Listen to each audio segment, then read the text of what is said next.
How two familiar brands are trying to get vaccine to the elderly.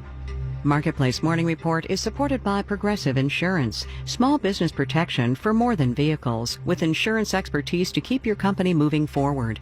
More at progressivecommercial.com. And by Charles Schwab. Schwab understands that wealth management is personal. That's why Schwab offers flexible, personalized financial planning crafted for their investors' individual goals. Learn more at schwab.com. I'm David Brancaccio. Good morning. As of this morning, there have been 4.66 million coronavirus vaccine inoculations in the U.S. This according to a state-by-state tally by Bloomberg News using CDC data. At long-term care facilities, including nursing homes, CVS and Walgreens are doing the shots under government contracts. Someday, the general population can get vaccinated at local pharmacies. As part of our ongoing Fast Track series on the logistical challenges of getting the vaccine into our neighborhoods and to the world, here's Marketplace's Marielle Segarra. The federal government has approved 2 vaccines so far. The Moderna one can be stored in a regular freezer, but the Pfizer vaccine has to be kept at a temperature of minus 76 degrees Fahrenheit or colder, which requires a special ultra-cold freezer. Retzef Levy at the MIT Sloan School of Management says most pharmacies don't have those. They are not very common, they're very expensive, and it's going to be unreasonable to expect that you can actually deploy them to all the stores. He says most likely retailers will keep the Pfizer vaccines in those special freezers at central locations until they decide which stores to send them to and how many doses to send. CVS told us that's basically what it's doing right now, using about 1,100 of its stores as distribution hubs. Once vials of the Pfizer vaccine are put into regular fridges at your local pharmacy, you have about 5 days to actually use it. And so the retail chains will have to predict how high demand will be at each store so they don't end up wasting doses. Another challenge, the vaccines that have been approved by the federal government require 2 shots several weeks apart. How do you actually make sure that everybody got 2 doses, right? And how do you maintain a record of that? Because customers may eventually need to prove they were fully vaccinated to board a plane or go to a concert or even go to work. Retailers are also trying to hire tens of thousands of pharmacy workers to prepare for this moment. Robert Huckman at Harvard Business School says they'll have to decide how to describe these jobs to their new staff. How long can they expect to remain employed? Because once we get through this initial phase of vaccination, will there be stable employment for them within our organization? And Huckman says retailers will have to make space in their stores so people can line up safely while they wait to be vaccinated. Our retail footprints are very, very tight. So you could imagine that in a pharmacy, thinking about where's that space for someone to wait. On top of all that, there isn't one clear set of rules that says who should be first in line for the vaccine. The federal government gave recommendations, but it left the final decisions and the logistics up to the states. Dan Mendelsohn is founder of the consulting firm Avalere Health.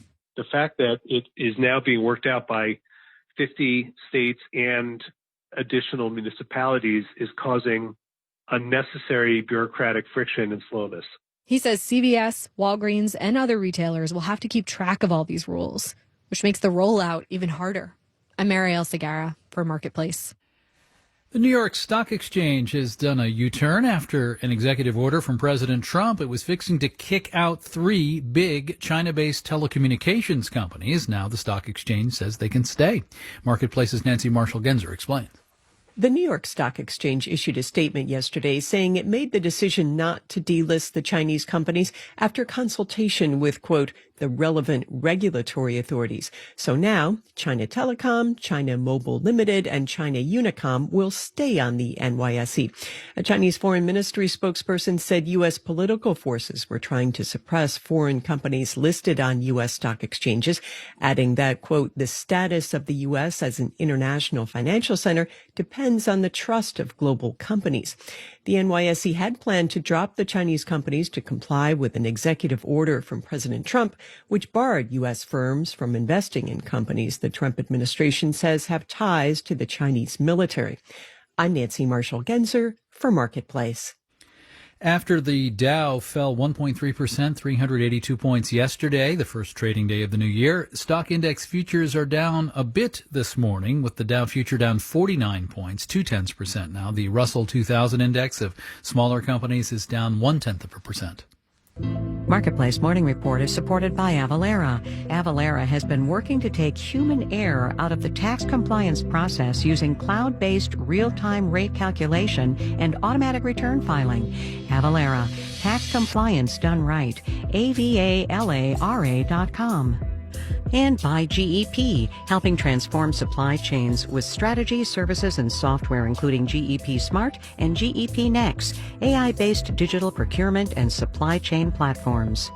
And by C3.ai. C3.ai software enables organizations to use artificial intelligence at enterprise scale, solving previously unsolvable business problems. Learn more at C3.ai. As part of COVID relief out of Washington, there's a 15% increase in food stamps per person through June. SNAP, the Supplemental Nutrition Assistance Program. Marketplace's Samantha Fields reports. This is the second time since the pandemic began that Congress has voted to increase SNAP benefits. But the first time, the people who were most in need didn't get an increase because they were already getting the maximum benefit. Those households will get more SNAP benefits now. Adam Morgan at the Greater Pittsburgh Community Food Bank estimates it'll be an extra $30 a month per person. It can, help a parent eat themselves while, they're trying to also make sure that their kids eat. The increase in SNAP benefits, plus an additional $300 a month in federal unemployment benefits, should help reduce food insecurity, says Stacey Dean at the Center on Budget and Policy Priorities. Evidence from the Great Recession was that increasing SNAP absolutely reduced food insecurity for the households who got the benefit.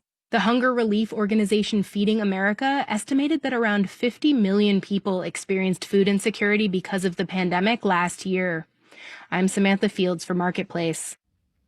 In the final days of the Trump administration here, the push to open up Arctic lands for oil drilling. Yesterday, the Bureau of Land Management released its plan for relaxed drilling standards in a 23 million acre section of Alaska.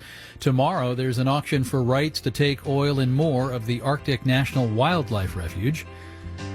Our producers are Meredith Garrettson, Stephen Ryan, Daniel Shin, and Erica Soderstrom.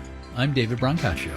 You're listening to the Marketplace Morning Report from APM, American Public Media. WNYC is supported by